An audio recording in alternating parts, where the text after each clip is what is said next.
Você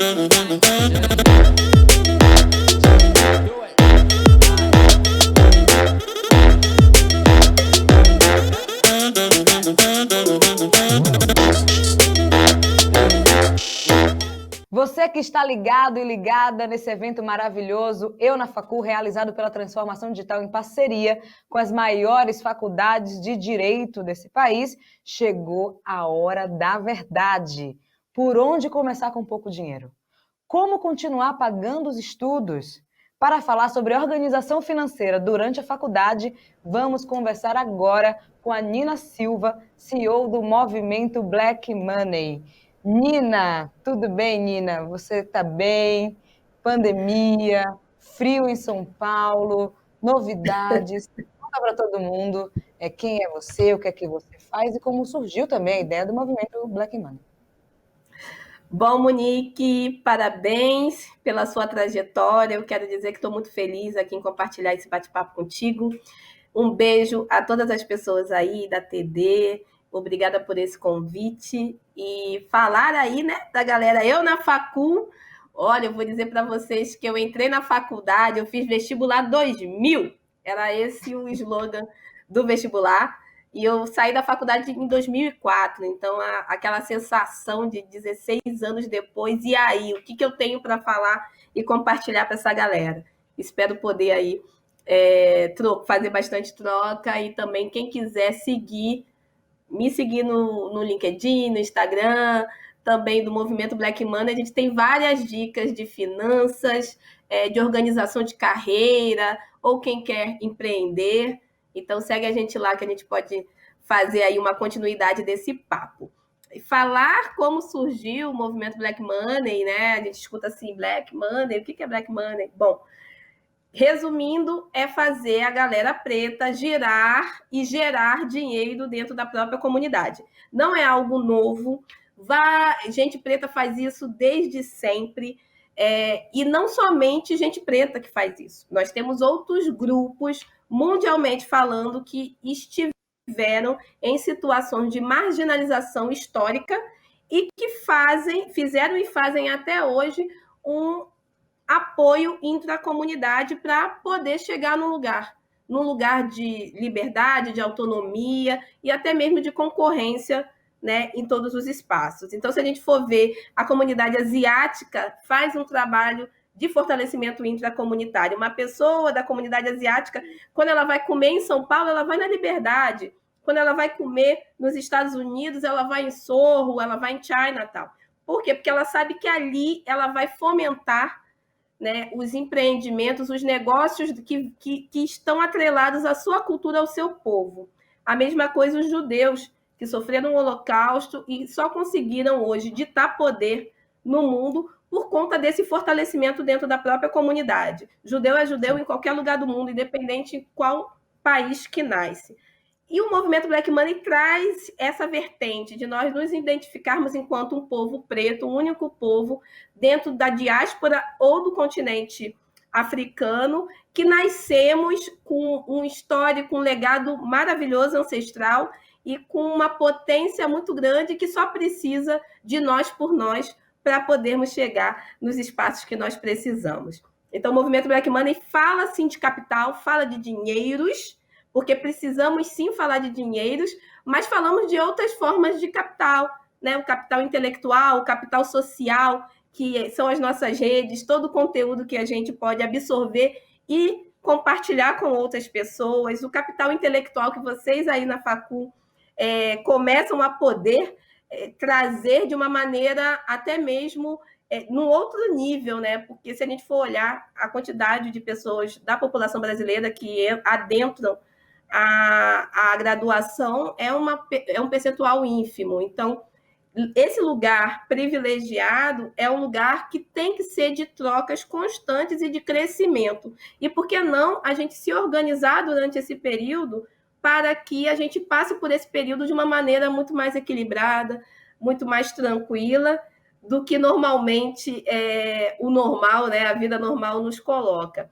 Então, eu queria muito poder aí auxiliá-los nesse bate-papo em como que a estrutura financeira, que é muito importante para qualquer ser humano, ela possa estar a favor desse seu crescimento durante esse período, e não algo desafiador durante o seu período de graduação e outros períodos também, que a gente possa compartilhar conhecimento aí ao longo, que possa ser implementado ao longo da sua vida. Maravilha, Nina. Antes de eu te fazer uma pergunta sobre finanças, você tem uma carreira como executiva na área de tecnologia, né? Eu gostaria que você compartilhasse um pouco com a galera que está assistindo a gente. É muito legal, Monique, você me trazer isso, porque digamos que eu comecei na tecnologia a partir do meu estágio e do meu trainee. Então, por eu estar numa faculdade, por eu ter tido a vantagem social, porque gente preta não tem privilégio, a vantagem social. Por eu ter tido a vantagem social de ter estado numa faculdade, na época, numa faculdade federal, eu comecei lá no primeiro período, eu arranjei um estágio, e esse estágio foi na área de informática. No segundo período, eu já estava num outro estágio na área de logística, mas já pautada em tecnologia. Então, eu tive a oportunidade de virar uma consultora na área de tecnologia durante a faculdade.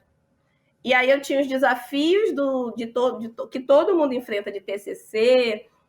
Eu fiz faculdade de administração, então eu tinha um campo vasto de saber para que lado que eu vou, e eu queria muito ir para o lado de um olhar sistêmico, de um olhar holístico para a resolução de problemas, e por isso que eu fui para a área de logística e depois eu me deparei com tecnologia que me traz esse dia a dia de cadência, de sistemas, né? E a possibilidade de virar uma consultora de um IRP, de um sistema muito específico que dita até hoje o mercado globalmente, foi na faculdade, foi por eu ter tido a possibilidade de fazer 2 línguas estrangeiras com bolsas. Todo o meu histórico escolar foi em escolas particulares com bolsas de estudos, o meu segundo grau também, então eu acabei tendo um empurrão para dentro da Faculdade Federal. Isso é a vírgula da vírgula da vírgula da exceção, principalmente quando se fala de pessoas negras e ainda mais de mulheres negras, né? Então, poder ter participado desse estágio depois do trainee, eu completo esse ano 21 anos de carreira. Quem olha para mim, 21 anos de idade, Nina? Não, 20 anos de carreira. Né? Que a gente sofre disso, do povo achar, né, que é adolescente. Não, não é sobre isso, é sobre desde o iniciozinho, lá na faculdade, entender e olhar, cara, isso aqui é uma brecha no sistema, e eu vou entrar, e eu vou cavar, e eu vou carregar a gente comigo, e vamos lá. Né? Não tem cansaço, não tem como. Né? Eu venho de um lugar que os meus ancestrais passaram por questões que eu não faço a mínima ideia, eu não tenho, quiçá, o entendimento das dores que a minha avó passou enquanto quilombola, que a minha mãe passou enquanto quilombola, e que eu, né, filha de Dona Marise, que fez até a 4ª série do primeiro grau, do antigo primeiro grau, hoje estou premiada nos espaços que estou, né, que estamos. Então, saber que essa trajetória na tecnologia, ela vem de muito antes, ela vem desse lugar de pertencimento, ela vem desse lugar de entender que nós estamos aqui nesse período, enquanto pessoas pretas, num lugar mais nós tivemos milênios e milênios de grandes construções, de grandes espaços, e que podemos criar esses espaços grandiosos, né, no afrofuturo, como a gente chama, no presente para esse futuro grandioso. Então, a tecnologia me permite hoje hackear o tema, falar sobre as questões do meu povo, falar sobre as questões de mulheres, de pessoas periféricas e, principalmente, agir para que nossas potências elas estejam realmente em ação e em projeção. Eu tive aí, digamos, 17 anos na área de tecnologia no mercado formal, então passando por consultorias, cheguei a ser CTO, né, uma gestora e diretora de tecnologia em corporações, tanto no Brasil quanto no exterior. Cheguei a ter 60 pessoas em comando no meu time, mas eu olhava para o lado, olhava para cima, olhava para baixo e não via pessoas como eu, não via pessoas negras, não via jovens, não via mulheres, e eu identifiquei que todo o potencial tudo, e o background, toda a experiência que eu pude exercer, precisaria ir além, precisaria mudar a vida de outras pessoas. Foi por isso que eu fundei o movimento Black Money. E sobre finanças, Nina? Eu estou entrando na faculdade agora, trabalho, ganho pouco, tenho que pagar a faculdade, mesmo com um valor acessível. Como é que eu não viro uma bola de neve a minha vida de dívidas? Como é que a gente se organiza? Bom, a gente organiza finanças a partir de prioridades, né? Prioridade do momento de vida, quando você. E entrar na faculdade não quer dizer que é jovem, né? A gente precisa também desmistificar esse lugar. Mas nessa prioridade que eu dei, que eu quero ampliar os meus estudos, eu quero chegar num diploma específico, porque eu quero atuar nessa área e ter determinadas oportunidades, eu preciso ditar prioridade. E orçamento, ele vai em relação à prioridade da tua vida. Os seus sonhos junto às suas prioridades. Só que os seus sonhos não podem ser maiores do que os teus deveres, os seus compromissos, né? Sim. Então, a gente precisa começar com um orçamento. Olhar para os R$ 100 que eu ganho por mês e falar que esses R$ 100, ele tem que ter a parcela dele que vai para as minhas despesas fixas, que é o grosso, que é mais que 50%, né? Estudiosos dizem que 60%, então, digamos, R$ 60 deveria ser para o custo fixo, valor da faculdade,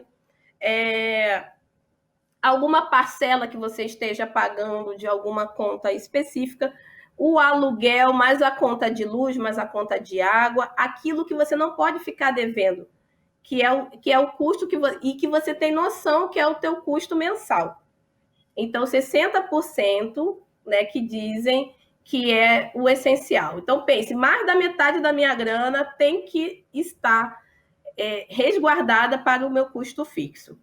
E aí, as outras áreas, os outros 40%, vão estar entre a minha reserva de emergência, e sim, precisamos ter. Então, 10%, né? Eu hoje trabalho com 20%, mas muitos trabalham com 10%, no mínimo 10% para a tua reserva de emergência. Essa reserva de emergência é o que é? Cair doente, não tenho plano de saúde, vou ter que comprar remédio XPTO, fazer exames.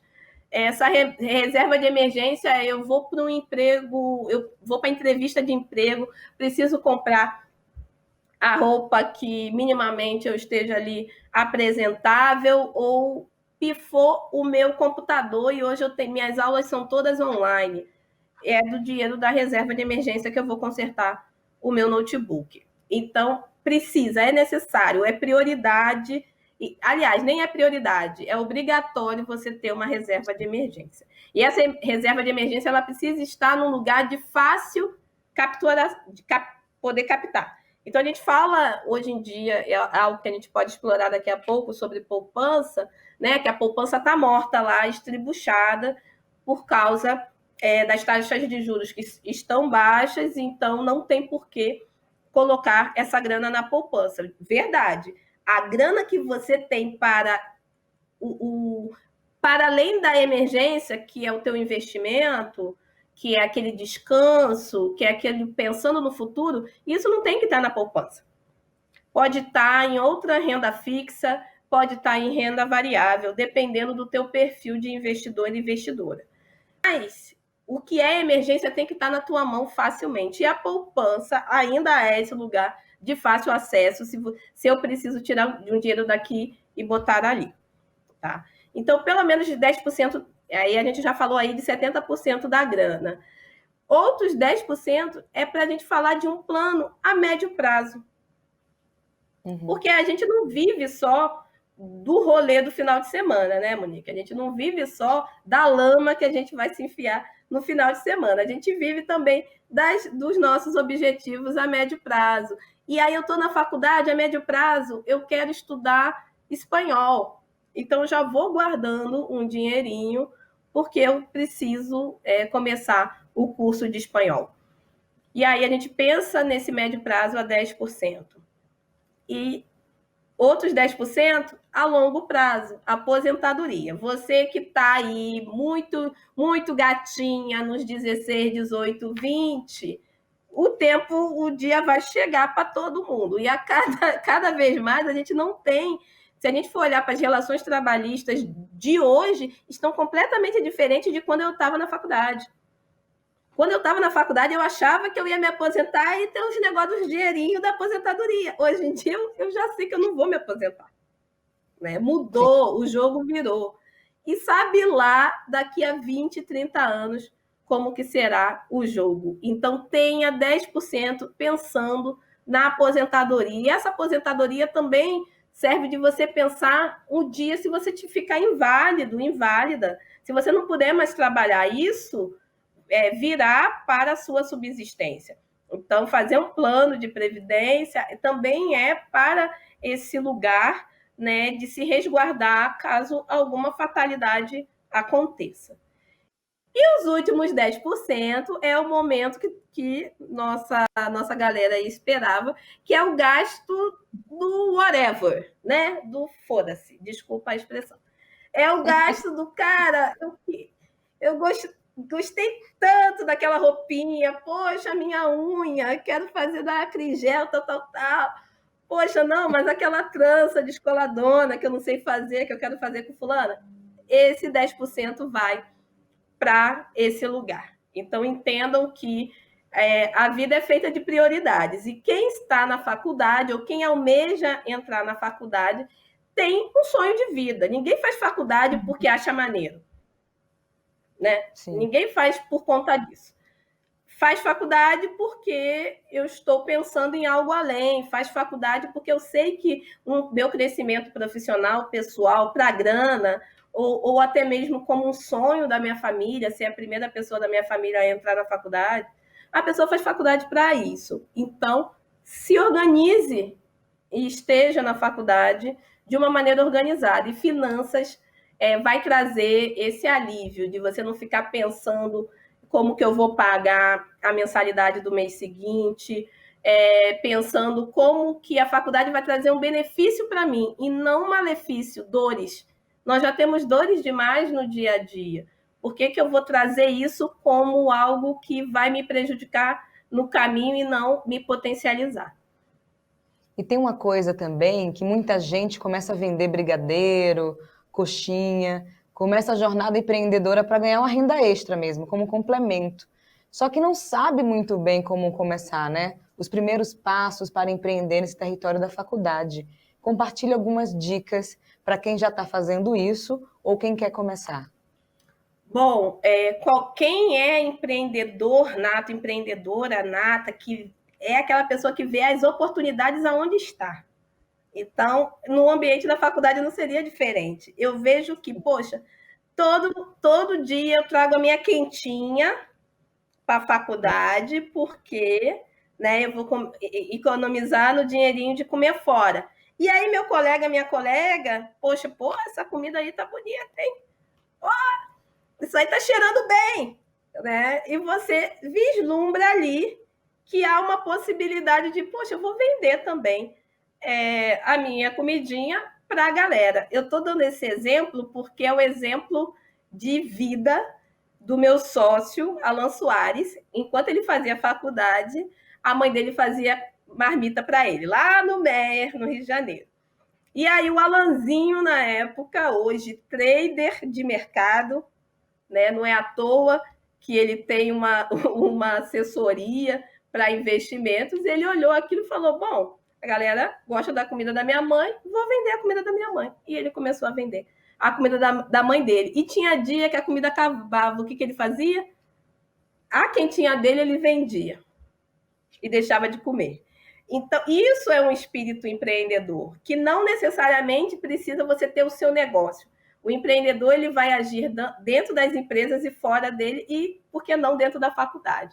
Então, sim, brigadeiro, você vê que na sua faculdade tem muita questão do rolê das festas e tal, tirando esse momento pandêmico, tá, gente? Mas tem o rolê das festas, por que você não pode pensar em como ser um dos fornecedores para essas festas, tem as chopadas, né, esse tipo de coisa. Como que você pode também auxiliar a jornada de estudo de outros colegas? Eu vou contar uma coisa para vocês que eu não deveria contar. Não que vocês devam repetir isso em casa, tá? Mas eu era a pessoa que vendia trabalho para, né? Eu fazia o trabalho do coleguinha e vendia na faculdade, sim. Me julgue, mas isso é o momento de você vislumbrar as oportunidades. E aí vai de lugar para lugar. Então, se você vê que o público, a tua galera é um público que precisa de determinada área, você vai explorar aquilo. Se a sua faculdade está num espaço geográfico que não tem gráfica, né, como que você pode auxiliar nesse transporte da galera da Xerox? Enfim, o empreendedor é aquele que consegue pescar oportunidades e não tem receita. É muito dentro de qual ambiente que você está inserido e inserida. E isso a gente está falando, Monique, né, do dia a dia não pandêmico. Se a gente for Sim. falar do dia a dia pandêmico, é ainda mais desafiador, porque a gente não tem, né, esse momento presencial da gente sentir qual é a demanda do local. Então, a gente tem que partir para as demandas virtuais. Então, como que você vislumbra e verifica as necessidades para um infoproduto? Eu tenho uma especialidade que eu sou muito boa em matemática. Então, eu posso dar aula de matemática reforço escolar para pessoas, né, no segundo grau, pessoas no primeiro grau. Eu posso dar um cursinho de como passar no vestibular. Quais foram as dicas que eu posso dar, quais foram os caminhos que eu fiz para poder chegar nesse lugar que eu estou hoje, né? Eu sou uma pessoa que tem o conhecimento de outras áreas, então como que você pode vender isso digitalmente? Pensar em infoproduto. Então, quem está hoje empreendendo, pensando no hoje, está empreendendo olhando para a pandemia. E olhar para a pandemia é criar infoprodutos que você possa vender no digital, quanto serviços que você possa prestar Sim. com segurança, né, devida. Então, hoje, eu não saio de casa quase, mas tem pessoas que querem lavagem no carro, por exemplo. Então, como que eu posso ter um serviço de lavagem de carro que vá até o apartamento, a casa da pessoa, com toda a segurança, sem contato com o cliente, e que eu faça a higienização do carro e entregue aquele carro higienizado e faça esse serviço de uma maneira segura, colocando ali sempre esse agregador de valor, a diferenciação. Estou seguindo todos os quesitos da OMS. Né? Nós temos profissionais, você não precisa ter contato conosco, a gente vai mandar a fatura, vai mandar o detalhe, tudo por e-mail. Então, pensem também nesse lugar. O que eu posso oferecer hoje?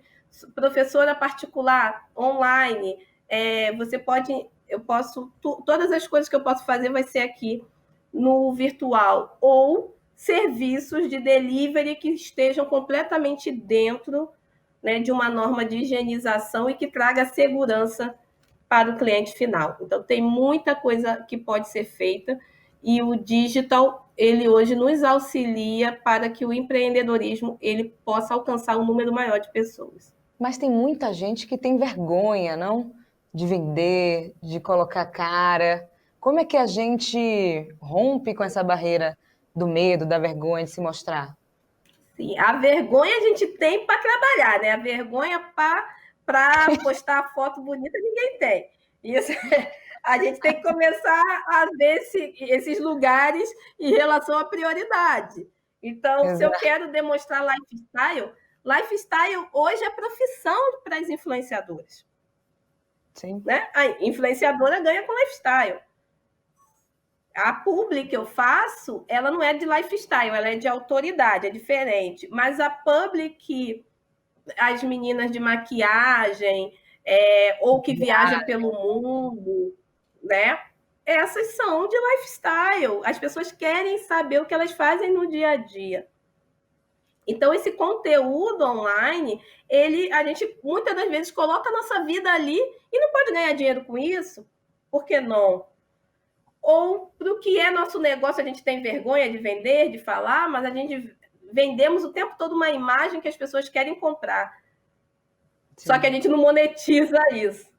A gente só fica ali no like e tal. E olha que hoje tem um monte de app, né, Monique? Que cada like vira, né, monetização. Então, olhem também para essas novas tecnologias, essas possibilidades de monetizar através dos apps, através de engajamento. Então, se eu tenho vergonha, quem é o meu colega que pode ser o cara de pau e eu ser a cabeça ali por trás, no backstage, sabe? Trabalhe com as ferramentas que você tem. Porque a vergonha maior é a gente não conseguir pagar a conta no final do mês. E aí não é só vergonha, não. É para além da vergonha, é a dívida que vai se arrastar e vai fazer com que você prive possibilidades de descanso, de relax, porque você tem uma dívida a pagar. Então, é melhor você se organizar com as armas e artimanhas que hoje nós temos com o virtual e que a nossa galera da antiga não tinha. Então, olha esse mundo aí que se abre, como que a gente pode explorar cada vez mais isso, sem privar, não, eu quero só o like do meu rolê do final de semana, não. Como que esse like do final de semana pode monetizar para o teu lado? Exato. Só um parêntese, gente. Ela está falando também do Desabafo Social. Acessa lá, desabafosocial.com.br, onde você produz conteúdo em vídeo, texto, imagem, e cada curtida literalmente vale R$1 e você pode sacar. Foi assim que muita gente conseguiu uma grana extra na pandemia. E tem uma coisa, Nina, além da organização financeira, tem a questão de desmotivação, né, também.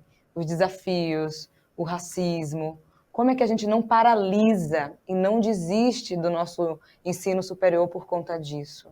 Bom, o que me ajudou muito no ensino superior foram, né, além de ter iniciado, né, começado a trabalhar, então eu tinha que cumprir com toda a minha parte dentro da faculdade, com todos os meus compromissos que eu deveria, que eu já tinha me comprometido ali, mas também eu acabei vendo as possibilidades que eu tinha de crescimento. E essa possibilidade de crescimento até foi dentro da própria faculdade com as redes que eu fui criando.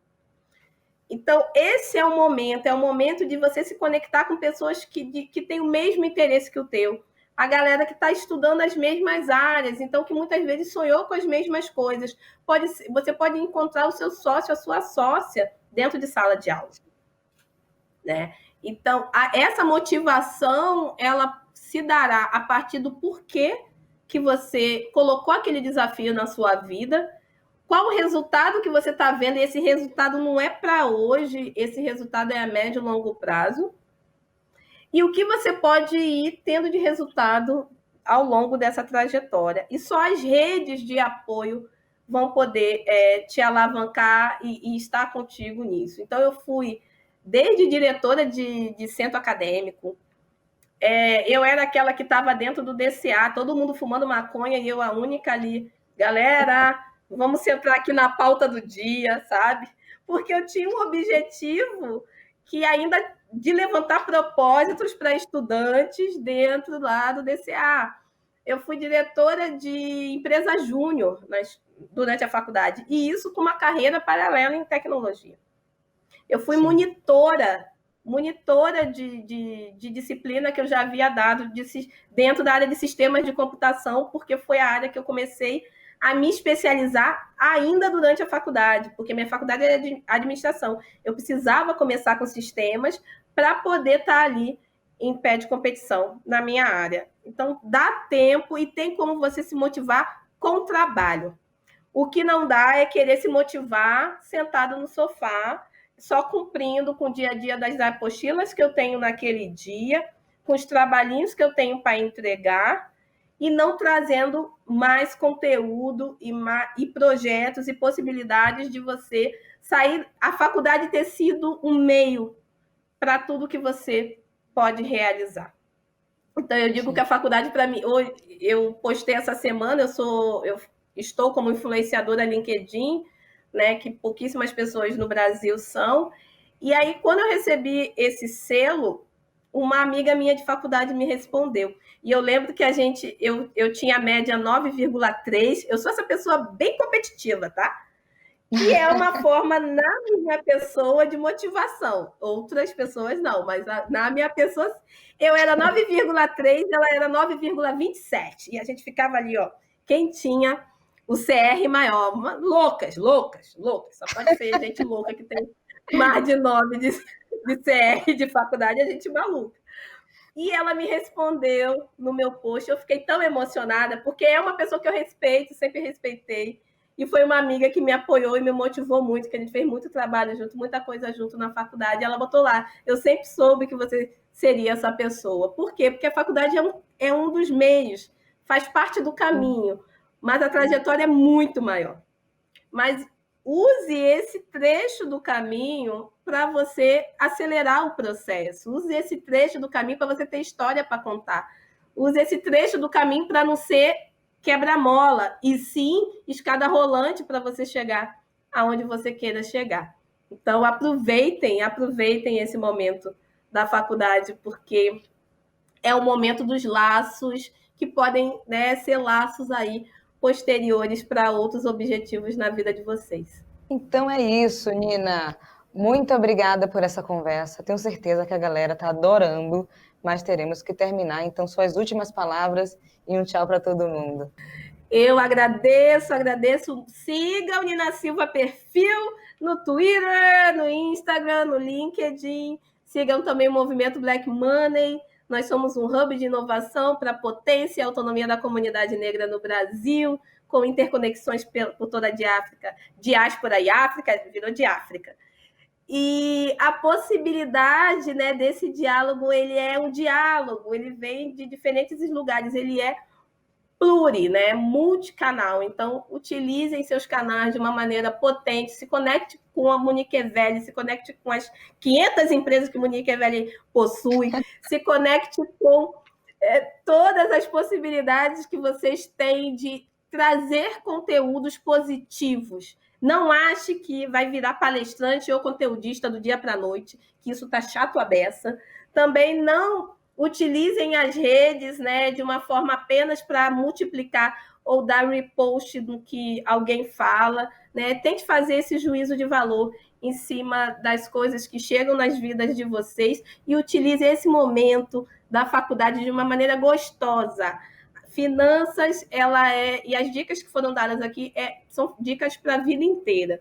Não são dicas apenas para esse momento, mas tenham base sólida, raiz profunda, fincada do pé, que a árvore de vocês vai crescer imensamente, vai dar frutos e vai poder balançar para um lado e para o outro, ser bem livre, mas com raízes muito sólidas dentro dos objetivos e sonhos que vocês possuem.